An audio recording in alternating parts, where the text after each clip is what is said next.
My foot was a balloon.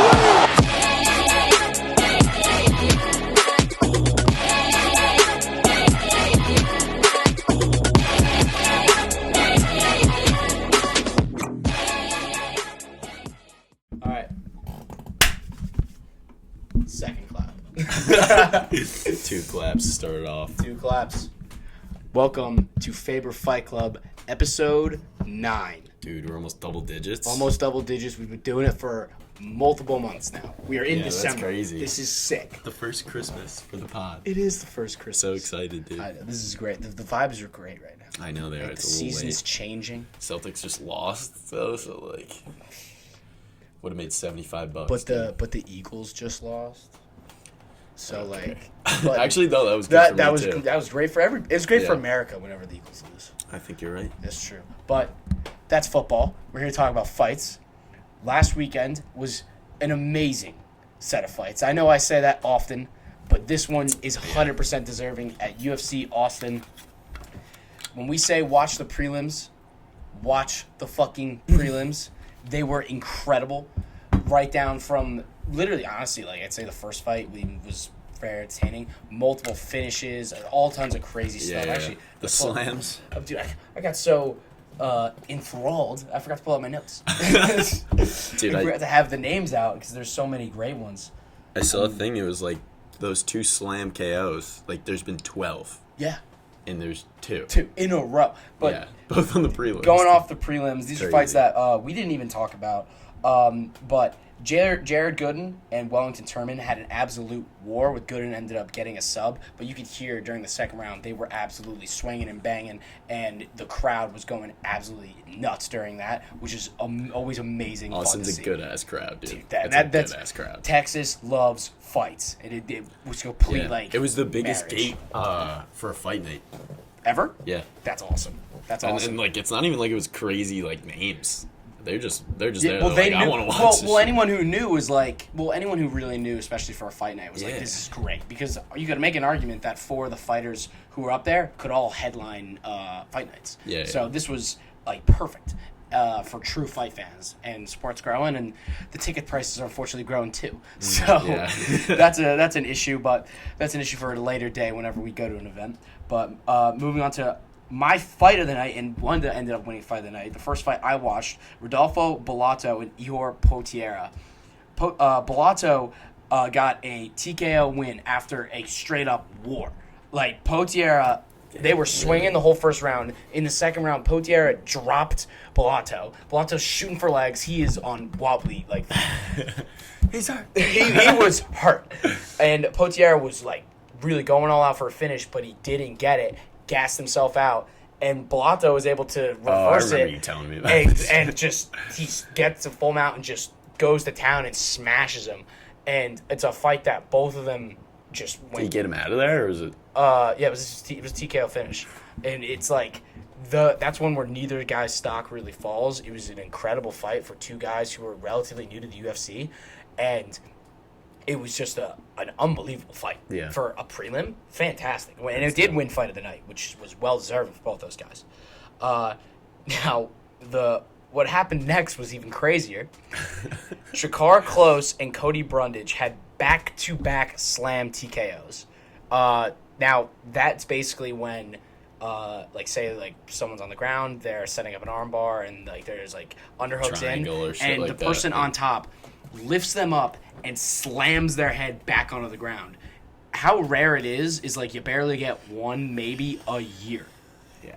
For 2 to happen One on night. the same night, back to back, the odds of that are astronomical. Yeah, and partly because, people's first instinct when you're thrown into the air is like, yeah, I'll let go of this armbar. It Yeah. might not be worth it. No, Those guys were not. Those guys weren't letting go. Yeah, it's like. Also, it speaks to how strong Drakkar Klose and Brundage are.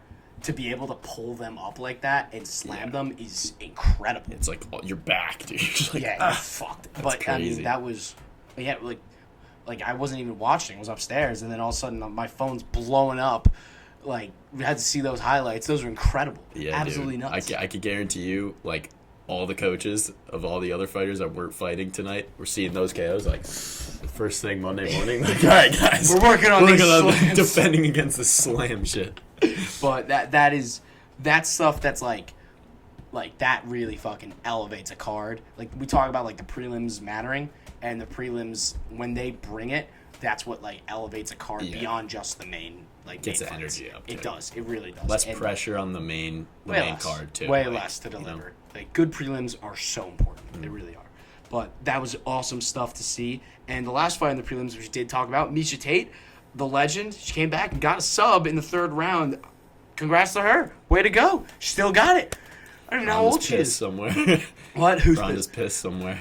What if they rebook it? Dude, they're not rebooking. Ronda's not. Bring her back. Ronda, like, bring Ronda back. Had a fairy tale, like, not the way her career ended. I mean, like, she literally rode off. She's, like, on a farm in some remote area with her husband and kids.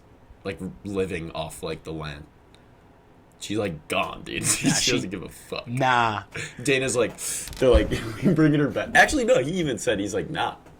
Dude, let me tell you back, what my dad. dad. Everyone's like, but she's coming back. Let me tell you what my dad's always told me. All those people who like live on farms after they're like, oh, I'm gonna be famous. I'm gonna go live on a farm. My dad's like, yeah, and after 3 months you're fucking bored and you want the life again. Who knows? Maybe she wants the life again. But Ronda did get knocked to the moon, so maybe she's like, dude, she got her life. Maybe I don't want that life. I don't know, but that would be super sick if they did that. But for Miesha, awesome. Way to go. Yeah. Like, getting that sub, congratulations. But for the main card fights, starting it off, Clay Guida and Joaquim Silva. I gotta respect Clay Guida, dude. He fucking brought it. Dog. I gotta respect it. Dog. Now, is he a clown and is he an absolute bot? Yo, and say we were talking about him being like an old, like just a staple, like old UFC guy. What, like it's just like all the guys now are like professional mixed martial artists. This dude was like, I'll fight. I'll put some gloves on. You pay me to fight. I'll fight. Yeah, like he's just like a dude from the old ages that's just stuck around. And like props to him. And listen, he's got like good like skills. He actually was able to put up a solid fight like ground wise against Silva. And he shot for like a lot of takedowns and had some good control time. But like yeah, dude, like he's just like an absolute goofball. Yeah, like there's nothing else to say. Like he's a wild man. He like burps in between rounds and like he's just like a wild personality and he's just like a kind of like he's an absolute goon. Like at the end of the fight, like it was pretty obvious that Silva won and he's just like bouncing up and down like I won. And then the second it goes to Silva, he goes like yeah. like someone probably told him, they're like, dude, at the end of the fight, like no matter what, like, you know, you should be doing this. He's like, you're genius, dude. But I mean that's like you know, for him, like it's still cool that he's around. And for Silva, like I mean, I'm gonna be honest, like dude, you gotta knock this fucking guy out. like he's old and he had him hurt and there were times where like he could have, but just mad respect for surviving, like the guy who's like Silva's kill or be killed, and for Guida to survive at 41, mad respect for that. But like honestly, a pretty entertaining fight. Didn't expect that. If he's fighting again too, I'll be like, Clay Guida's. All right, Clay, I'll throw you a bone, and he didn't retire, so we'll see what happens. But for the can matchup, that somehow wasn't a can. Turns out Puna Hele Soriano is the bigger can than Dustin Solstice. Solstice came out, dropped him, dude. Landed like a head kick, like. Like off the bat? No, it was during the round, but it was like Stolfs actually like looked like a capable fighter, and got the sub, and now I'm like, Puna, you fucking suck, dude. And Stolfs is just like, I legitimately was like, this guy is the biggest can in the UFC. Proved me wrong with a really good performance. He reinvented himself. Third biggest can in the UFC. Third biggest can. Climbing the ranks. He's climbing, man. But tough for him, I would say, like, this is something where, like, his career just got saved. Yeah. Like that's a fight that, big statement fight. Like, okay, he can stay around for a little bit. Because, like, to be honest, he's not going to fight for any type of title or any type of rankings or have any big matchups. But, like, his goal is to stay in the UFC, and he did that. Yeah. And Puna, now I'm like, looks like you're going to the PFL, buddy. Go make some money over there. But he's like a champ. Yeah, no, I mean, dude, like, I got Dustin had a good performance. That was really it. Like nothing like crazy to write about. Got the finish. It's always impressive to get a finish. I think he got a performance bonus too. So good for him. Way to go. Good for him. Was this during the comedy show? It was during the. It was during the comedy show. Yeah, we went to go see Joe Gatto. Boy. Yeah, Practical Joker himself. Practical Jokers is really funny. Dude, don't shit. I'm saying Impractical Jokers is really funny. You're about to say that show was not. Impractical Joke. Joe is really good at a specific type of comedy. But like, I'm not shitting. You're on right. Him. You're right. I'm saying nice things. I'm not gonna shit on him. I love Joe. It was a good thing the fights were on during this because it was great when I was able to watch it. It made the show more fun for me. It was a nice little break. It was. Dude, I was a little nervous because, like, comedy show, he's looking in the crowd constantly. Yeah. I had, like, a perfect, like, the guys in front of me were, like, really knelt down. And I was, like, watching these fights, and I was like, if he see it, like, I was scared he was going to be like, what you watching over there, dude? And I'd be like. Dude, honestly, it was disrespectful. But, like, and dude, I'm going to be real, there was no one in front of me when I had my phone out. Yeah, we were, like, I also was just like, fuck it, I'm watching it. I didn't even think that, like, he was going to look our way. Yeah. He was too busy talking about, like, cats or something. I don't know. I don't know, whatever he was talking about. Whatever, there's some good chuckles. Yeah. That's the review of Joe Gatto. Yeah, I giggled a couple times. The opener... Left out there, I was like... Yeah, we laughed. Funny. It's $15 worth it. Anyway, during Joe Gatto, I watched Sean Brady versus Kelvin Gastelum, and we disrespected Sean Brady a lot. And he went out there and reminded everyone like why he was a top 10 fighter in welterweight, and absolutely ragdolled Kelvin Gastelum for 3 rounds and got a finish. It wasn't like a domination in terms of damage until the finish, but it was just a domination in terms of like oh my god, can you get this guy off of him? He was Sean Brady was all over him. Just like a grapple merchant. It was a grapple merchant 101. Still suspect on the feet. Still suspect. Bro, I told you, bro, he's ass. But man, on the ground, he's fucking nasty. Yeah. Like once he had position, and I'm gonna be honest, Kelvin did a lot of good things, like trying to build a base and get to his feet, and was able to get out of like body locks. And Brady just kept rolling and kept like robbed him. I would say more like Habib. More like he had maintained control. What you mean. Like he maintained control the entire round. Yeah, and that was very impressive. He gets up. Take him down again. It was like take him down, hold him, gets up a little bit. He's like bring him trying down, to roll, like then he gets back into position. Like really good stuff from Brady, and getting a finish is always huge. And honestly, like I think the next matchup, if Ian Gary wins, I'd say Sean Brady. Fuck him up, dude. Ian would fuck him. What about like Gilbert? You could make Gilbert fight down. You could make Gilbert fight down the rankings. I'd like that because I think Gilbert could handle it. Gilbert, I think probably would be able to handle it. Yeah. That'd be interesting. Also, Gilbert off the injury. But Sean Brady now, he's relevant again. Like, he was irrelevant for the whole year after Bilal remembered him. And, I love that. That was good. Dude, I fucking love Bilal. Dude, you love him because you can make fun of him. Yeah, dude. But, like, that's one of the dudes, like, I'd love to meet Bilal. Sit down with him. I just want to, like... It's good. I bet he'd be like, what's up, dude? Dude, you see my fight? You should have him on the pod.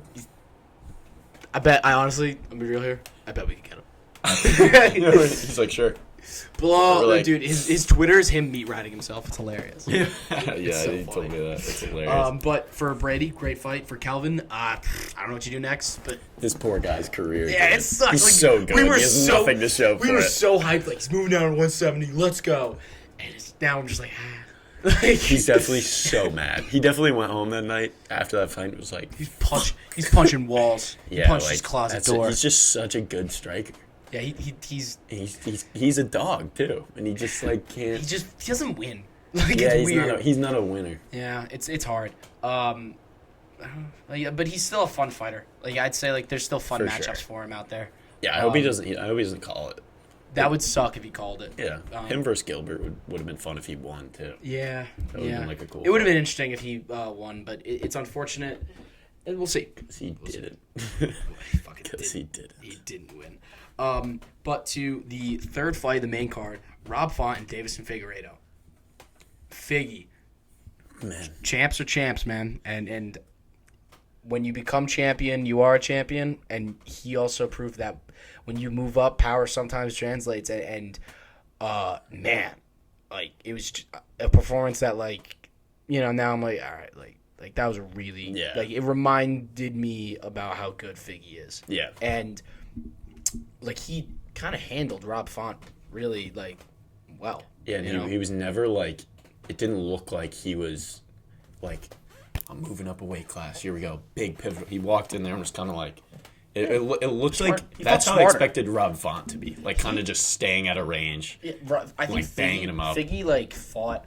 He had so many, like 4 wars in a row with Brandon Moreno, right? Yeah. And at that point, it was like Moreno, not say he figured it out, but, like, Moreno knew how to fight Figgy. Yeah. And because he'd done it 4 times in a row. And he was which able is to, valid, and like, he was that able to happens. neutralize a lot of what Figgy does great. And So it makes everyone kind of seem like... And so it's like, now it was like, oh, shit, Figgy doesn't look that that's good. facts. And then when he gets a new matchup, which is what he's wanted for so long, he's tired of fighting. Dude. He was literally like, I want to fight Kai Car-France. I don't want to fight Moreno. And fighting Rob Font, who's a stand-up fighter, Figgy had a lot of, like, opportunities to show his skills. And, man, like, he hurt him. And did very good on the ground. He was able to take him down, control him, and I mean he rocked him a few times. And it was like, you know, Rob Font's chin is not great, but Figgy is still that guy. I think Rob Font walked in there thinking it'd be a little easier than it was. He definitely did. I think he believes in his speed and how technical he is. Like, he thinks he's that guy. Mm-hmm. Like, that's his advantage over everyone. And then, like I said, that's just, like, kind of a mind fuck when you go in there and some little guy just, like, snaps at you and boom, boom, and you're like, whoa, fuck. You know what I mean? The speed was very noticeable, and that's what, like, the flyweights have. And something that they talked a lot about. They talked a lot about his power at flyweight, but we didn't talk enough about how fast he is. And in the exchange where he hurt Rob Font, it was like this left hook out of nowhere. Yeah, and dude, you couldn't really see it on the camera. You couldn't see it on the angle. And, like, literally in Bisping on the commentary was like, I have no idea what just happened. And it was so fast. And that's, I think, his X factor is his speed. Like, coming into this division. It's just the flyweight speed, dude. They're so much quicker. And Yeah. the thing is, it's like you're faster, Yeah. but you're gonna have less power. But he's that guy with the power. And So, now, like, you know, a win against the number 8 guy. And, you know, like, let's be real here, Rob Font, like, his best days are behind him. Yeah. That's a really solid, good win for him to just get right in there, like, right away. And now someone who's interesting going in, and maybe he can fight, like, Peter Yan. That could be an opportunity for those two. Yeah, I will say I didn't like. It was a good performance. I was like, wow, like, good shit, Figgy. Like, we thought Rob Font should have rolled him, and you know, like, I was like, maybe, like, he's that guy, but I don't think I would pick him over, like, anyone above him. Like, he did get touched a little bit, and like if you get hit by Yan, like, I just don't see him walking in there and beating Yan the way he beats Font. I think that was perfect matchmaking with Font and him. Me too. And I do see, like, like, who is he gonna beat? Maybe Cejudo, because he's like a fucking flyweight. But I don't know. It's tough. That's really tough. Yeah. I don't know. Yeah, he's not beating a lot of guys. Yeah, I mean, he's got great jiu-jitsu. Like, him versus Aljo would honestly be interesting, but Aljo's moving still up. takes- Like, I really just don't. I don't know. It's still hard to see. Yeah, and we it's need one another fight. fight. It's one fight against Rob Font. Like, obviously there are a lot of guys who are better than Rob. So, like, it's hard to just immediately say, like, oh, can you beat O'Malley? I'm like, no. Yeah. O'Malley would smoke him. I'm not betting Like- on him until he gets, like, another win. But I think another fight is what you need to truly evaluate him at this division. Me too. But we'll see. And honestly, a Pyrion fight would be interesting and kind of perfect for both, unless Song Yadong. But we'll get to that later. I don't think he wants Yan. Yan called him out. Figgy did not call it. Maybe. Figgy's like, Figgy's like, maybe not. But very interesting third fight in the main card. But to the co-main, Jalen Turner on short notice knocks out Bobby Green in one of the worst stoppages ever. Terrible. It's disgusting, dude. Before we say that, Jalen Turner, fucking really good. Really, the guy's got hands. You don't want. No one should stand Short with notice KO's Bobby Green. Don't stand with Jalen Turner. It's pretty simple. You will get fucked up. Like you have to shoot on him. Unless you're Dan Hooker. Unless you're Dan. Unless you're all dog Dan Hooker. Yeah, dude. But the stoppage, basically, Bobby Green ate about 6 or 7 shots more than he should have, and it was disgusting. And he was out, not once but like twice. Yeah, the and follow-up shots. He was bouncing on the ground. You can hear DC. You can hear like you can hear. It wasn't Corey. You can hear like Bisping and Michael Fitzgerald all yelling, "What is this guy looking at? Like, gotta stop the fight now!" Like, and it was legit. Everyone on Twitter and you can see MMA Guru even being like yelling. He's yelling, "Ref!" at the top of his lungs to stop the fight, and that was horrible. Yeah. It was a terrible way for that fight to end, and it sucks because Jalen Turner looked great, looked amazing, and now it's like it's marred. And we talked about early stoppages, but honestly, late ones, yeah, late ones are arguably worse because now how is Bobby? Like right now, like how's his health? Dude, like now you're really worried. He went out after that. He went out? He was at a club with sunglasses, like, dude, you got knocked out 4 times in the span of like 1 minute. He's the king, man. Yeah, no, he's the dog. He's the king. That's awesome. He should not have done that. But dude, like flashing lights after sustaining that bad of a concussion. Need this with sunglasses. He's wearing those sunglasses. Bro, but like, it doesn't matter. That's weird. And dude, he said on a video, he's like, "Yeah, I can't believe everyone's checking in on me." And I was like, "Yeah, dude, you got fucking You literally killed." died like 4 times, bro. That was unbelievable. But unfortunately, the Bobby Green hype train just died. Yeah, that's what I was just gonna say. Like, it's tough. Tough.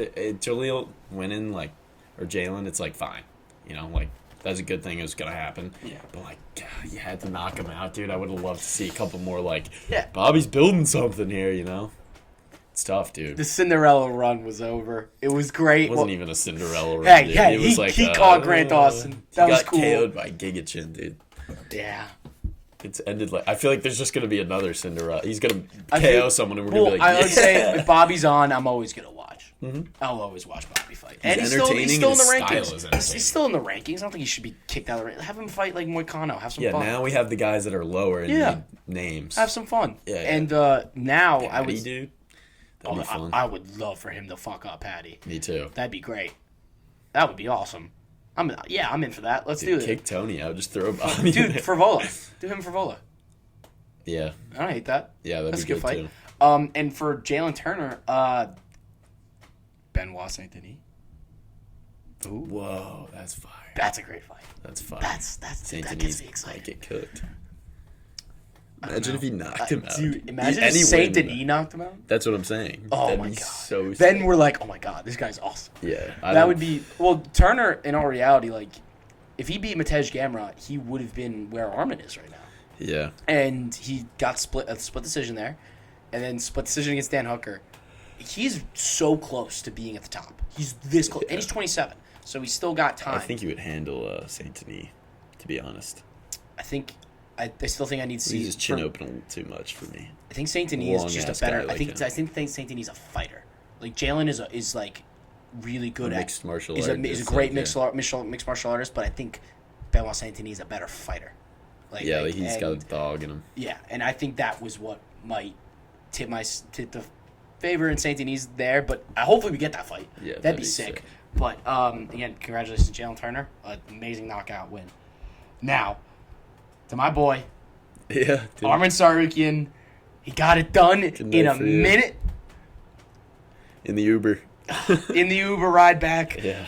Watching Armin, I was a little nervous the first round. He got some leg kicks. I didn't think he looked amazing on the feet. And then he lands the knee and a right hand from hell, just flatlined Beneil. Beneil was out for a while too. Bro, dangerous. That was another. That was there was a little two scary back-to-back KOs. Dude. Very scary. And even Armin walked over and was like looking at him, like making sure he's okay. And they're like, "Dude, get away." Wild stuff. Yeah. But for Armin, he proved that he belongs at the top. Which, yeah, I said he'd be a future champion. and he fucking looks like one right Yeah. now. And the hype's coming in because of how he fought Islam before, and when you really look at it stylistically, this is the perfect stylistic matchup for Islam. A big 155er with amazing ground game who can handle that and with pretty good stand-up. And they fought. They fought before, and now you give him a full training camp 5 years later. Like, It was a close grappling match, too. Like, close. I know. And he looks way better than he did in that fight. Dude, this was the performance though that he needed. Obviously, He needed like a big time moment in front of a crowd, like that against a real guy. So now people know his name. Now too. everyone's like, oh, this guy's really good. Like, we knew he was good, but I guarantee you, Yeah. half the people that are like now, like, he's sick, didn't even know who he was. 100%. And they were like, who's Beneil Armin? Yeah. You know? Well, there were a lot of people who picked Beneil, and I felt I don't get these people that, like, they're the same people that want him to get a title shot. They're the same people who was like, they're all Charles, I don't think he could get it done. Like, there's these people that just have this, like, loyalty to the people that aren't. They're like, nah, dude, you guys are like sleeping on They're him. like the Bilal people. Yeah, like, they're yeah, like yeah.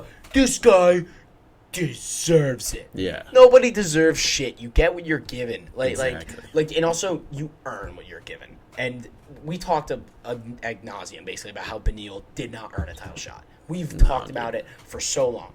And now, like, in this fight, like, it's not to say he's gotten exposed, because Beneil is great. Beating Matej Gamrot is fucking hard. Yeah. All right? That's really hard, and he made it look pretty easy. He's a great fighter, yeah. He's very good, and he's been great for a long time. But you run up against a young fucking killer, and you get potential champ. Charles, who was a champ. And Charles, who's Charles. No, dude, like he ran up against the best, and he just got fucking hurt 2 times in a row, so he wasn't as good as people said. But it also speaks to how good Armin is. Because that is a vet. That is someone who's got all the skills. Yeah. And Armin came in and fucking flatlined him. Like, and he beat him in a way better than Charles did. Yeah, somehow. Somehow. It's crazy. Yeah. And you could attribute it to the fact that Beneil he felt Charles's power, and then, like, he's coming off that knockout, and his chin is just gone. No, that was such a clean punch, though, and you didn't see it coming. That's gonna knock anyone. That was picture perfect. It's the right ones hand. you don't see. It's not like it's that knee comes right up and boom, follows it up with the right. That was pretty, dude. What I loved about the finish, though, was that it wasn't like 1-2 or like he set up like a kick. Like, yeah, it was like a full on like fighter type of moment. Grabs his head, pulls the knee in. Clinch, it was the type of striking where it's like that's mixed martial arts striking, not just like boxing. That's not that was like, oh shit, like exactly. And that's something he can do against anybody. Yeah. Like, it's not like, oh god, my right hand's not there today. I'm gonna grab your fucking head and knee you in the head, bitch. Yeah. Like, and then like threw a right hand behind it. But for Armin, the thing that I love that he said is like, I deserve a title shot. I don't care. I'll fight whoever. I will fight Poirier. Yeah, I'll fight Gaethje. I'll fight Charles. Give me the title shot. Yeah. Like, I deserve it. I did like what Charles did better. And we're both waiting. Yeah. So give it to me. But, like, if you need me to fight someone else, I'll kick their ass, too. I think him versus Poirier is the fight to make. That'd be so nice. That's the fight to make. 100%. And I don't know how Poirier will do. That is interesting. I mean, Poirier is Poirier's the man. Really fucking good. Poirier's the man. This would be huge. I think, I don't know, that would be... But like, Poirier is like, if Poirier acts like a bitch and is like, I don't want to fight. It's not a fight that excites me. Yeah. Like, dude, I hate when they shut say the fuck up. Like they can. Because he said that about Beneil, and to be honest, he said it about. That was probably. All right, like fine, no. Like fine. But now I'm like, I would literally be like Armin, if he had the opportunity to fight Poirier. I think Poirier should take it because that's a fight where Poirier can get himself back in the picture. Yeah, also if this Conor and Chandler thing falls through, Michael Chandler's right there, and that'd be an awesome fight with Armin. That would be amazing. But Armin's like he puts himself in the mix, and he's. I would say a fight between him and Islam, he would be plus 100 against Islam, and that's how good he is. That's how good and Islam is the motherfucker, dude. That's how good Armin is.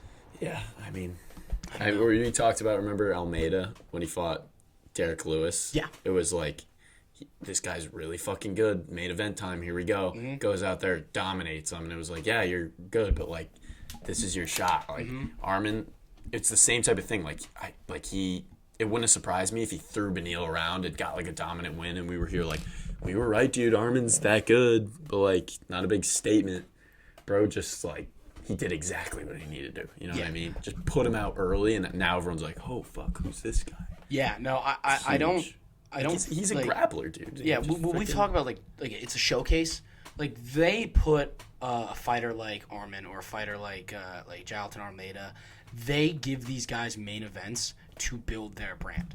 They want shot, to dude. like. And by the way, like Corey Sandhagen like has the same thing against Rob Font. Like now Corey he had a legitimate excuse for not getting like the finish in a very boring grappling fight. He like destroyed his arm. Corey would have got him out of there, no question, if he didn't do that.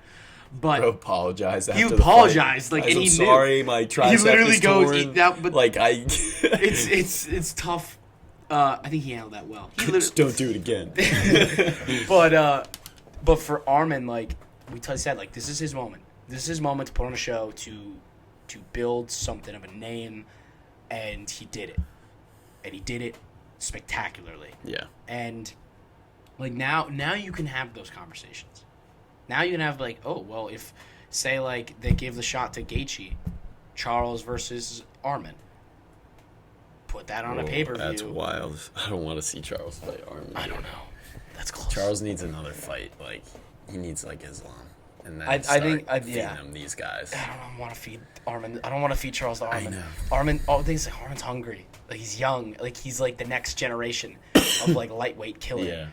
And because so many of the young guys like Fiziev and Gamrot and like they've gotten opportunities to fight the old guard of like Poirier and Gaethje and Charles and like those guys like no one has been able to from who's young, who's like an up and comer, has really been able to crack those guys. Yeah. And like Fiziev had the moment. It was like Fiziev, like Gaethje was forced to fight down. He had to fight Fiziev. Fiziev was -200 favorite, but Gaethje's Gaethje, and he fucking. That was free money. That was amazing. Gaethje is an We underdog. knew, but like no one was been able to crack them. Yeah. Finally, Armin was able to crack a guy from the old guard. Now it's like this is the first one who's coming up. Yeah.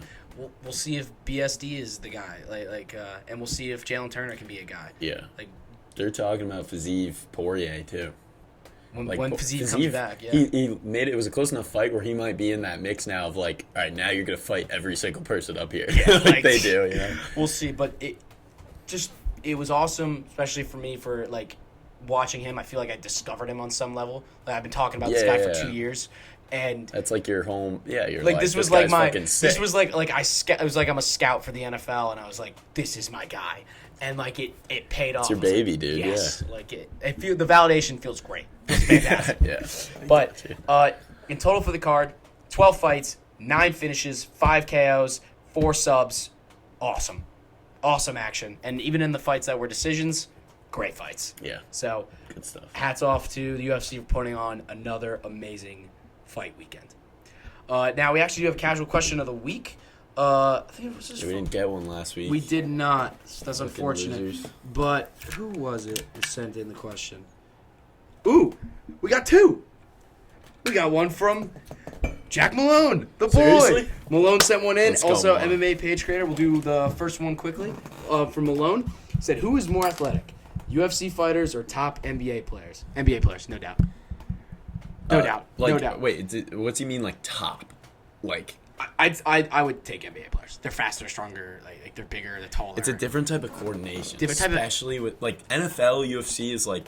I mean, I'd choose NFL for sure, but like NBA is like heavily like hand-eye coordination, like ball skills. Like, Yeah. bro, have you seen some of those guys hit pads? It's not in good. mitts? Yeah, They're well- like, and what do I like? But Well, if it it's was a a- basketball, you'd freaking like. It's a different type of athlete, different type of and athlete. but I would say I think NBA players are the best athletes on earth. In my opinion. Dude, no shot. Yeah. NFL players, hands down. No. You're thinking of just strength. I'm thinking of the mix of athleticism. Okay, being able. CD Lamb, Don't bring him like in he this. could blend in on the basketball court. Don't dude. bring him into this. There's I'm saying no I think way. I'm the NBA. surprised you would say No, the NBA. all right. So it's a different type. They're all different types of athletes, but the NBA is the biggest mixture of skill athleticism and just natural size. But there's no like. I guess Here's my argument. An NBA player can be an NFL player, but an NFL player can't be an NBA player. I think that's cap. No, you pick Austin Reeves gonna be out there catching slant passes. dude. He's got the speed. He's got the speed for it. Well, he's not physical for it. Would you rather, bro? But like these guys in the NBA run 4.4s. Austin Reeves as your receiver, or would you rather have CD Lamb coming off the bench for a couple minutes playing shooting guard? It's tough. Austin Reeves might die. He might die. CeeDee Lamb could at least play defense. Yes, they can. Dude, he couldn't NFL score. Players CeeDee Lamb couldn't bro, score. You're telling me like Darrelle Revis wasn't like a gnarly like guard on defense? But he couldn't. I'm talking about just like the whole complete. They game. can't score on the greatest. You think players Austin in that Reeves couldn't sport. catch one pass? I Austin, think a lot of people. Could actually, catch wait. You said one Austin pass. Reeves, not Rivers, right? Yeah, Austin Reeves. Never mind.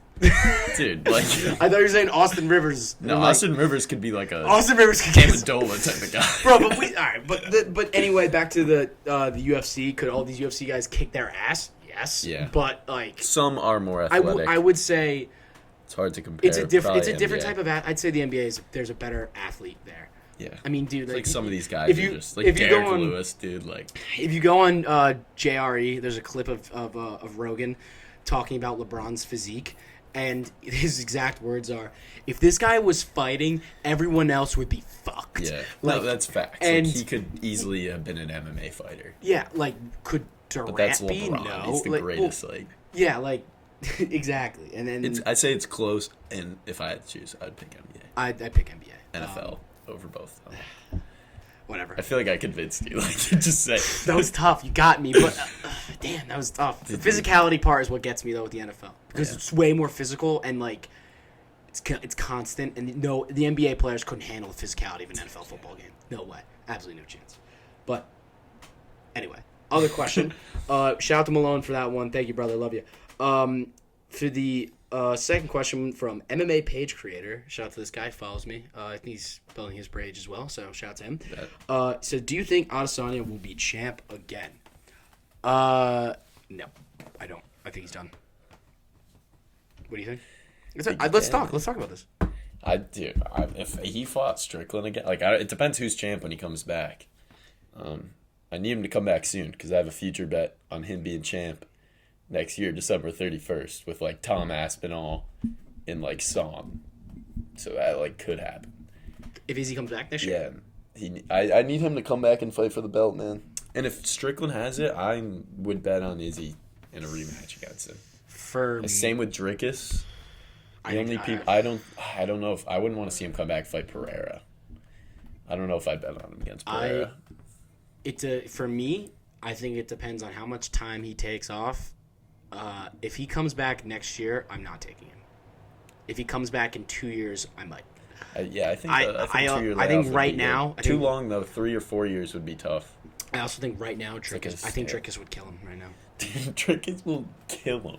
I think Drickus would kill him. No shot. You kill him, bro. He ragdolled Rob Whittaker. Bro, Drickus. But like I'm saying, I'm thinking from a caught grappling. Rob and then no, him, there wasn't. No. I'm thinking from like how his complete game with the grappling is an issue for Izzy, big time, because like to be able to take down Rob like that, like Rob would never gotten manhandled like that on the ground. Like Rob was arguably like one of the best wrestlers at 185. Yeah. And he didn't manhandle, but we saw like a round. No, dude, it was like in that end of the first round, Drickus like was like little brother. He was winning the wrestling exchanges. Dude, he was beating the fuck out of him. Yeah, no, it was good, but Rob was like cut with his eyes open, like, oh shit. Yeah, no, for sure. Like he's good, dude. He's really good, but it's not like he didn't like Hamza on him where you can't even say that anymore, but he didn't toss him around and you're like, oh fuck. Like if they fought 10 times, I wouldn't pick him like 9 times. And that's what I would say for someone that goes in there and ragdolls someone, you know. Maybe. I would say Drickus for Drickus on this I think but also dude, I'm gonna be real here. That Izzy fight, like Sean caught him early and that completely changed that whole fight. But I don't think he showed. And up. I think Izzy also. You're right. Izzy really didn't show up, but I think Sean like just presented so many stylistic issues for him. For sure, yeah. And Sean just frustrated the shit out of him to the point where Izzy was like, "What the fuck do I do out here?" Like it was crazy. Yeah. And again, like you watch that Pereira fight, the second one where when Izzy got the finish, looks completely different than the fight against Sean. Way different. Yeah. Like Izzy looks like not only determined, but like first Izzy did the. Yeah, the Izzy that was the contender, and I'm gonna be real here. Like it's like Pereira came back, woke him up, and then Pereira left, and then all of a sudden, like he like got his worst than it's ever been. I think Izzy became a point fighter, and he was just kind of like outpointing people. He stopped. He just really didn't get a finish for a long time. Yeah, he's not like a killer. He didn't have a finish for 3 years until the Pereira fight. Yeah. And like he wasn't as much of like a fighter as much as like the champion who's just he's just gonna beat you. And he tried to do that against Sean, and I think it just finally caught up to him. Yeah, and Sean loves those type of fights. Oh, it's perfect for Sean. Yeah. But to say he couldn't come back and win is obviously like that is borderline like ridiculous on my end to say that. Like obviously to say that Izzy's an amazing champion. He's one of the best of all time. If he comes back, he's a guy who could no doubt come back and win. Yeah, he has when you're champ for that long, and like you drop a fight like that. Yeah. I don't know if he'll jump into immediate title shot, but if he comes back, he's maximum like one fight away from a title shot. 100%. So absolutely, he can be. I would like to see him. Take more time off, but like it's definitely possible. I don't think it's likely though. It's hard, dude. Like Cejudo took those years off and came back. The only guy, there are two guys who've been able to do it, John and GSP, and they're literally 1 and 2 of the GOATs. It's hard to come back after that long of a layoff and then fight an active champion. Yeah, Izzy is the dude. If like he's up there with those like. Not the greatest of all time, but like when you think about greatest middleweights, it's Anderson and him. You can pick him over Anderson. Yeah, you can say that Anderson fought cans for the most majority of his career. Yeah, so except for Chael. That's gonna be interesting one day when he just tweets out like, "Give me this guy," and we're like, "Ooh." It would be interesting, but I want to see him fight before he fights the champ too. I want to see him come back, do it the right way. Take your time off, come back, fight a guy who's just like up there, contender. Get a win and then fight the champ. In a perfect world, I would love for him to fight Hamzat like soon. That would have been what I wanted, but whatever. But I still it's amazing. That's a great question, and it's a really good like thought. Like very thought provoking. He said like he wants to come back 2027, and I'm like that's too long. That's way because he's older now. Yeah, like he's not young anymore. Like he's had a lot of miles on him like as a fighter. He's fought a lot. Like he had like 100 kickboxing fights. Mm-hmm. And then, what does he have? Like almost 20 UFC fights, or like mixed martial arts fights. Like he has earned a nice long little layoff, and was incredibly active. Like he literally was a company man. People don't appreciate it as much. Like remember that period of time where just every pay-per-view was like Izzy versus Cannonier, and you're like, dude. Well, 2022 was literally he fought 3 times. Like he fought in February, he fought in July. And then he fought in November. Like, that is a full season of fighting. No one does that. It's crazy. That's awesome. And but we'll see what happens there. But definitely that'll be something we talk about hopefully in a few years. Ooh, while we're still doing this. Yeah, that'd be sick. That'd be sick if we're still doing this in a few years. I think we will, bro. Yeah, I think we definitely will. I think I'm obsessed. I like it too much. Like it's too much fun. You got 4 dudes behind the camera like, yeah. Don't stop now. Shout out Gordon. Shout out to Gordon. Shout out to Drew. Whoever else is listening. Yeah. This will be funny to look back on. But to what we are here to talk about, Song Yadong Fight Week. Yeah, damn, bro, we're yapping. We have been yapping a little bit. We'll run through these. Yeah, there's not too much. Not too much to talk about here. Originally this card was going to be in Shanghai. It was actually going to be at like 4 in the morning. And basically the main card was gonna start at 7, so everyone's gonna have an early day. It would have sucked. That would have sucked. What are we at? We're chilling on both of them, honestly. Let's go. Our computers and our laptops won't die. A lot of tests we're trying to prepare for. Yes, we are totally prepared for them. Yeah.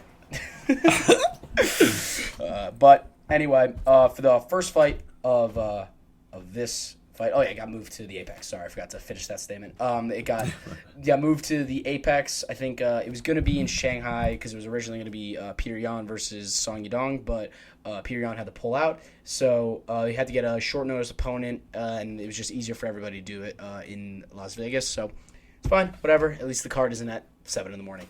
Yeah, it's low-key better. Better for us, way better. I wouldn't have watched. No. I love Song, dude. Well, no, we would have gotten up at 8:30. I'd get up for Song. I'd get up at 8:30. Oh, I thought you said it was 4 in the morning. Well, prelim started. Okay. Yeah.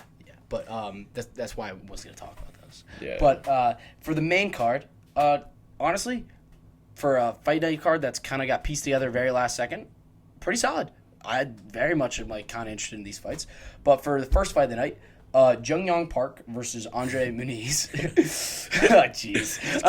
Just keep going. I didn't try to make it sound like Bobby Lee. Yeah, I love listening to you pronounce these people's names. I try really hard. I really do. But Jung Park, the Iron Turtle. Why, dude? I don't know. But for Park, he's had on a roll right now, 4-fight win streak with 3 straight submissions. He's a very fun fighter. Got really solid ground game. And again, is a guy who like is in that like Chinese market that they want to like promote. Yeah. Yeah. Again, he's getting an opponent near the top 15, and Andre Muniz. Muniz was in the rankings to start this year. He has had a very rough year. He's got finished by Brendan Allen, who's on a roll, and then he got TKO'd by Paul Craig back in London in July. For a guy who I thought was a pretty like good fighter, someone not necessarily a contender, but a very solid guy in the rankings, to now being out of the rankings, desperate need of the win and fighting a guy on a 4-fight win streak, not boding great for him. What are the odds on this one, dude? Let me check. What do they say? I'll check on the duel. Check duel. I would say Park's probably going to be a favorite, right? Yeah, I mean, this feels like one of the ones where it's going to be a brawl, and you're like, oh, shit. I don't know. I mean, again, Muniz is good on the ground, too, so that's like an interesting one. Yeah, dude. What's it saying? Pull that shit up. All right, so wait, is Park Young Sung on the? Oh yeah, it's because it was supposed to be in China. They got all these boys on there. He is -220. -220. So that's not that much of a favorite though. It's definitely a favorite, but not like crazy. Yeah, it's like he should win. He should win. But like if he doesn't, listen, it'd be crazy. I always usually rock with the guy who's on a roll, and like you see Park, like you get 3 submission finishes in a row. That's a pretty nice roll to be on, and the Iron Turtle might be coming to rankings soon. We'll see. I don't know. It'd be crazy, dude. But that's an interesting one. Like, and that's like a solid fight for the fight for a fight night card. Like that's solid to start off. Yeah, dude, yeah. For sure. And yeah, maybe he's a guy. Like that's like he could be a guy. Who knows? I don't know. But for we'll see. Next fight, Nasrat Haqparast versus Jamie Malarkey. Like these guys are just like 2 vets at lightweight, you know, like they're stand-up fighters, like they'll swing, they'll stand, they'll bang. Guys who are just had up and down careers. They can't really beat anyone of like real like merit, you know. Not bad enough to cut though. No, they're definitely too good to cut. No, like Haqparast, UFC fighters. Yeah, Haqparast. Well, he's on a 2-fight win streak right now, and Haqparast he had 2 close fights. He fought Bobby Green and he fought Dan Hooker, and he put up pretty solid efforts in those fights. And those are 2 guys who are very good fighters, and like who are like in the rankings, and he hasn't been able to crack it. I'm not the biggest fan of Jamie Malarkey. I think he's slow. I don't think he's not the biggest fan of either. I don't think he's like anything special. I think he's just a guy who's like kind of just there. Maybe he'll win, maybe he'll lose. Like, he's not bad. This could be a fun fight. Oh, this is definitely one where it's just based off like a reputation. You're like whatever. But like in all reality, like this is a very good matchmaking. Entertainment face value for 100%. The fight. It's good. They're gonna brawl, and you're gonna be like, oh shit, this is sick. Dude, if Haqparast goes out there and gets a nice knockout, you're like, oh shit, he knocked out Jamie Malarkey. That's pretty cool. And that's something, you know. Like, cause Jamie's weird. Like people know him, but he sucks. Yeah. Like it's weird. Like what did he do that? I don't know. What has he done that's like... I don't know, but he's off the prelims. Yeah, like That's crazy. Yeah, I don't know. Good for him. Yeah, I mean, good for him for hanging around. Send him right back to the prelims. Send him... Prelim and the Stay even more on the Apex. Yeah. You will never leave. To the prelims.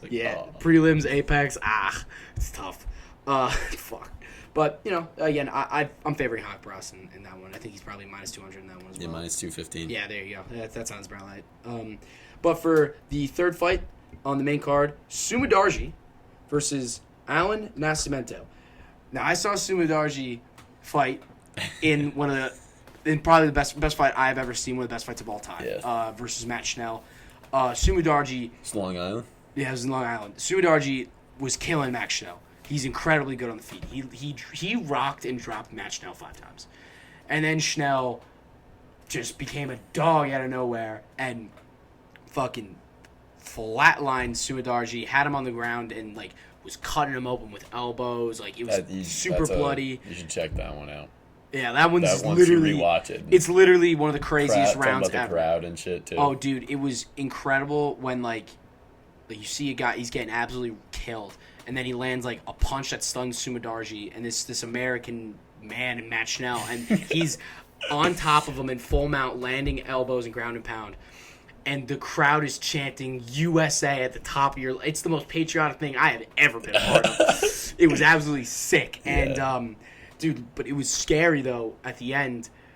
We thought Sumidarji might have died. Bro, he was... Well, he was out. He choked him out, right? Triangle choked him, and he was losing a lot of blood. He was already, he's not in good shape. He was not in good shape. It was crazy. It was incredible. We were like, you all right?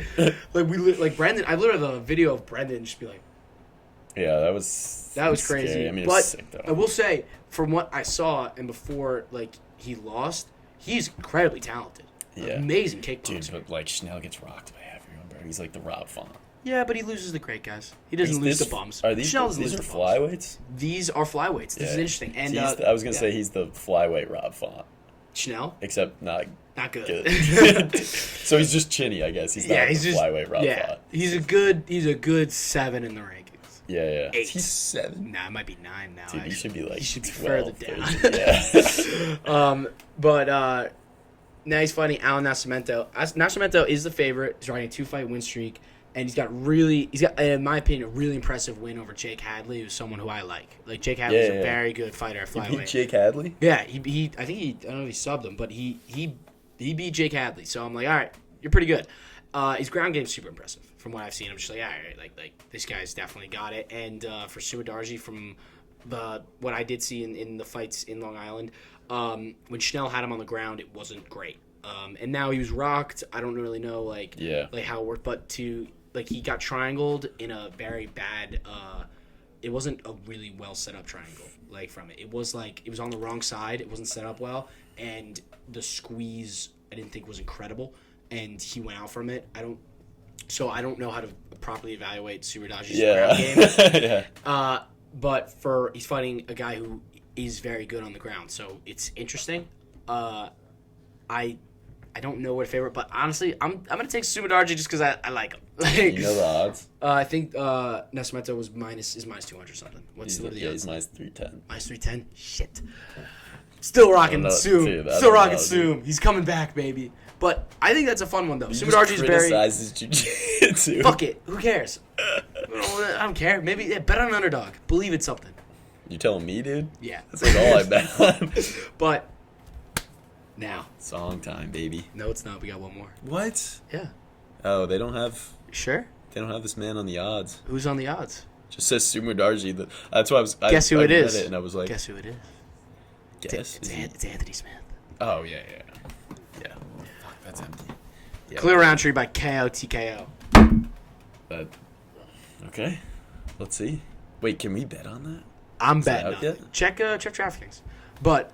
Anyway, for this fight, Anthony Smith is fighting Khalil Roundtree on pretty short notice.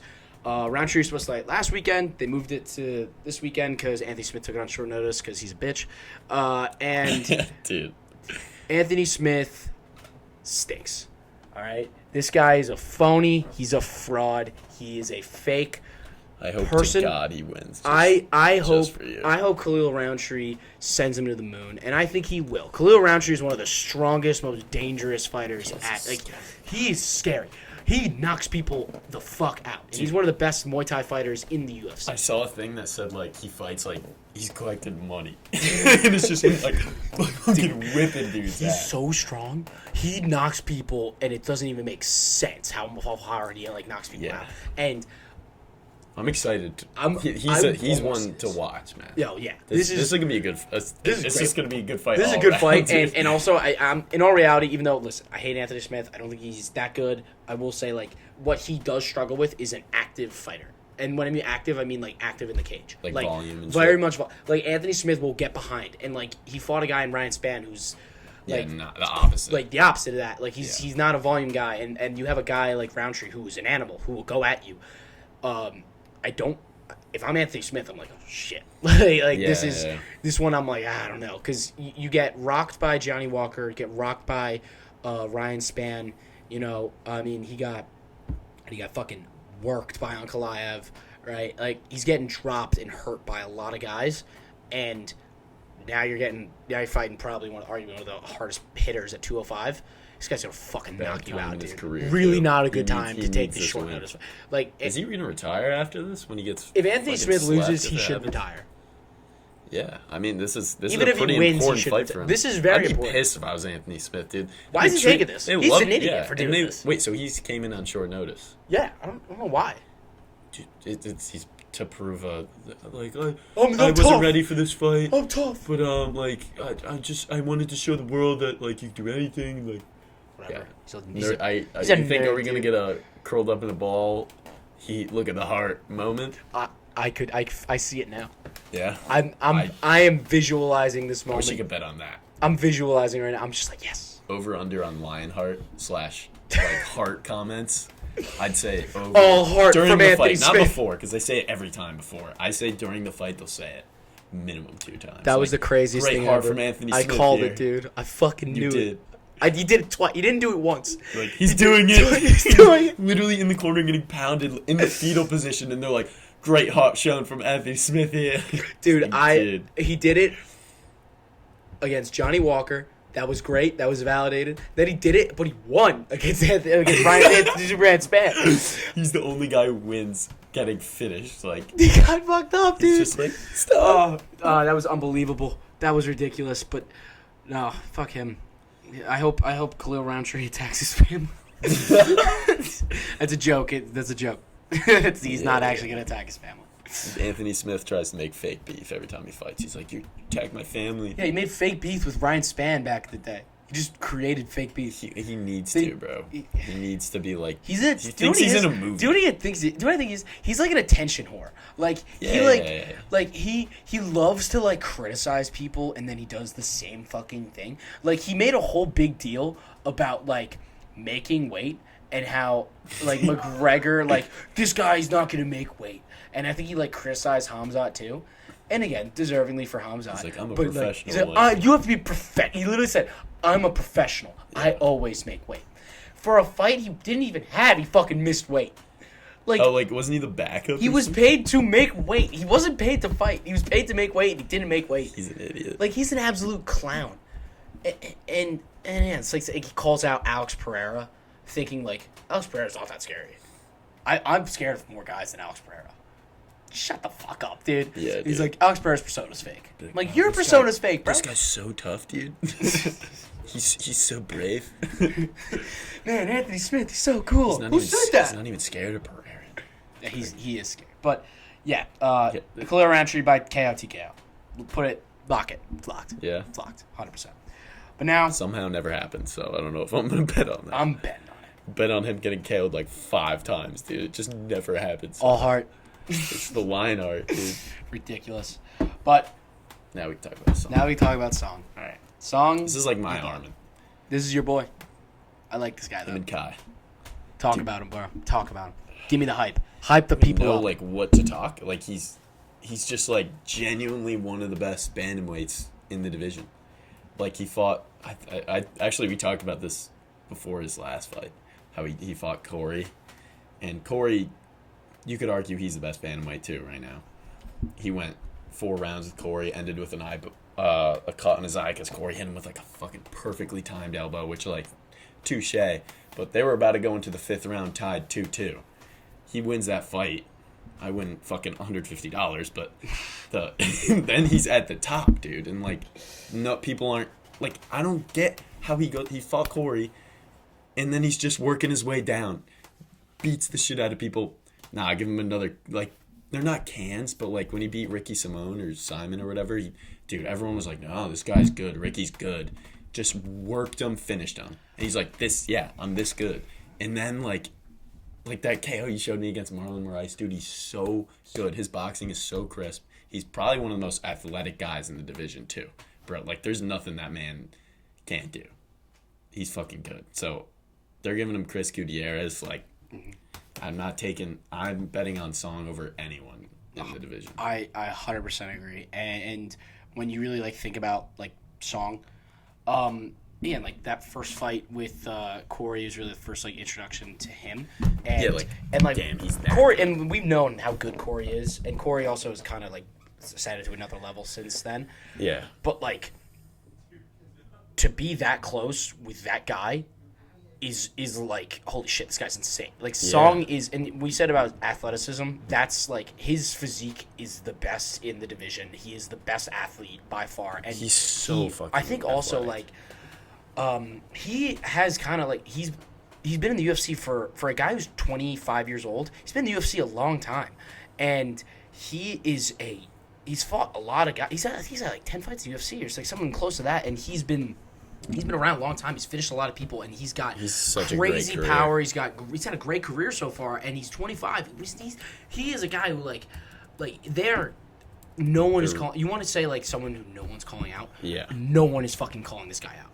No one is. And it's not like like he's a scary unknown. Like, yeah, he's finished everyone. Like, is he this good or not? Like, he's tested. 100%. Like, he's good. Like, everyone knows he's fought Corey Sandhagen. He beat Cheeto. Close fight. That was a very close fight. I don't think he beat But that Cheeto, was also early in his career. Like, you can have one or two at the beginning. of course. And it was a win over He's Cheeto. gotten so much better since that. Cheeto's fighting for the fucking belt, dude. Exactly. Like that's what for Song, like the thing about him is what is his weakness?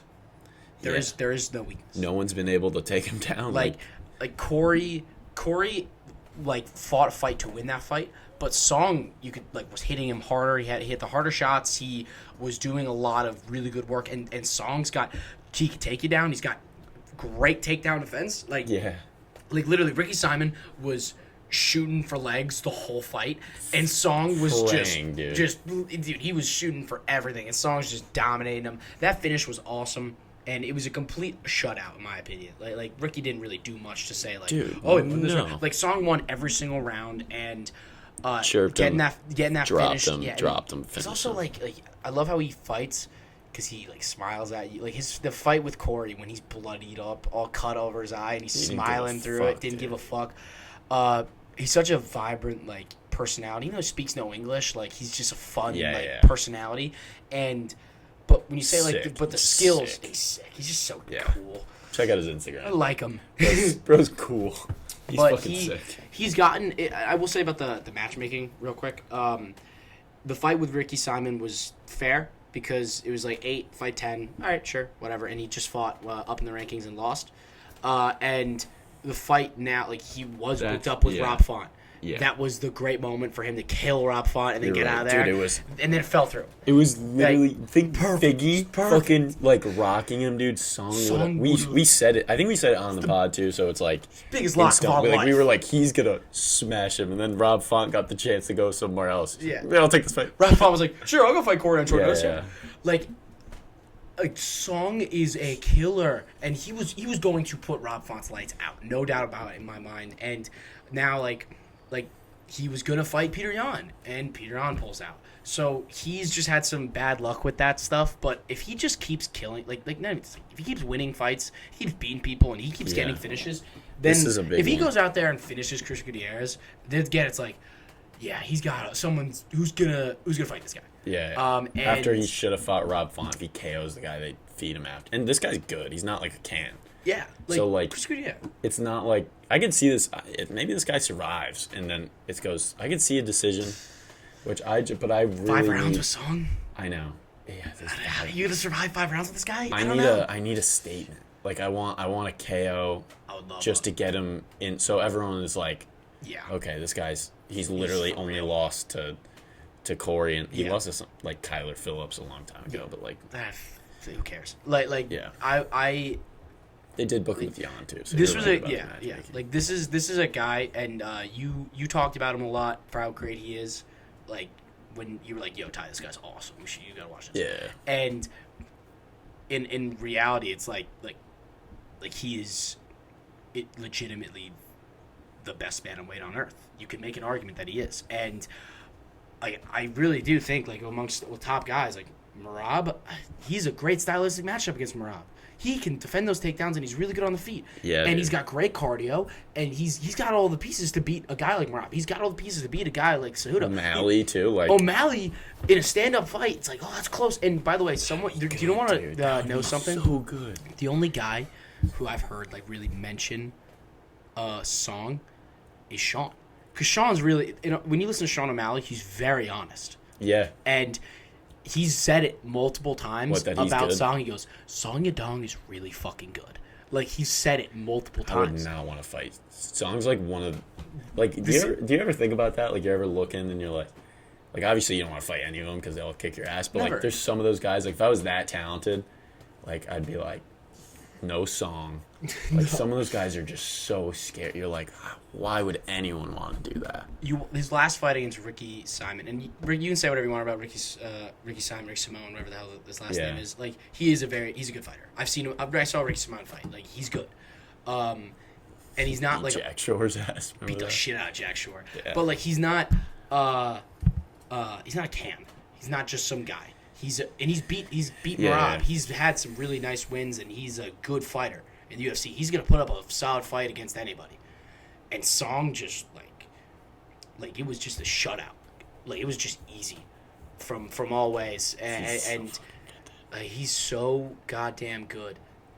And again, you're giving him main events because they know he's that guy, and it really is just a matter of time before he gets a title shot.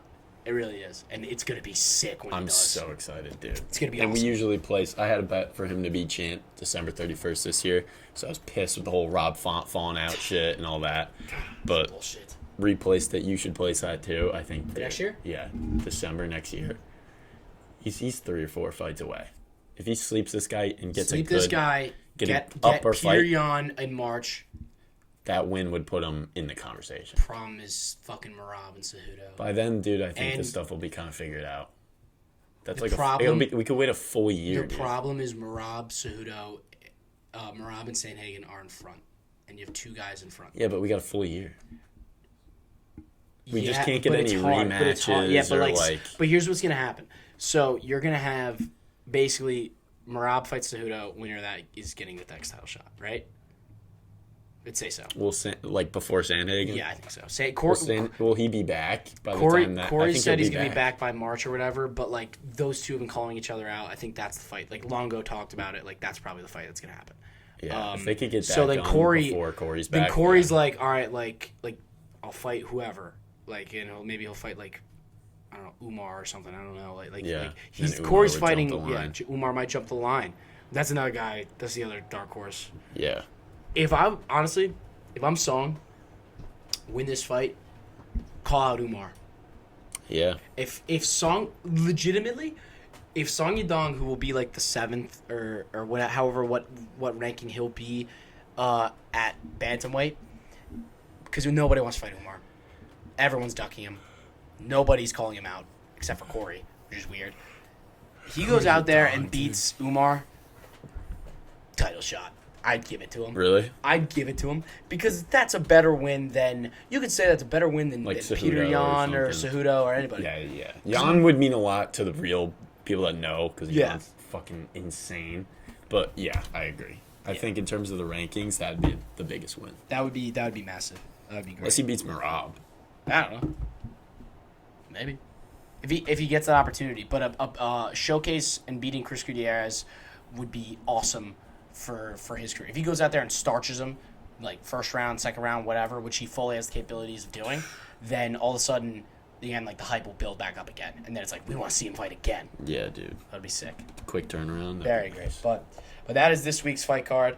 For me, for my locks, I'm not even putting on the glasses for this one. I'm cooked. I'm fucking tired, dude. Tired, dude. I've had a fucking long day. But I'm taking Roundtree, Yadong, both by KO, TKO. That's my parlay. I'm not picking on the rest. You could go Park, Hakbarash, Sumadarje for me for 3-legger, but I'm going Roundtree, Yadong, KO.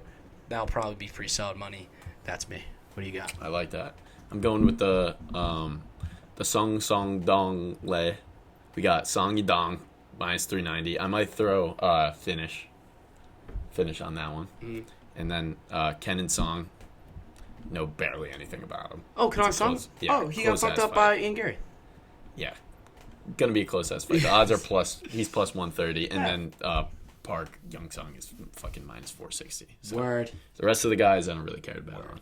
Well, that is this week's episode of Faber Fight Club.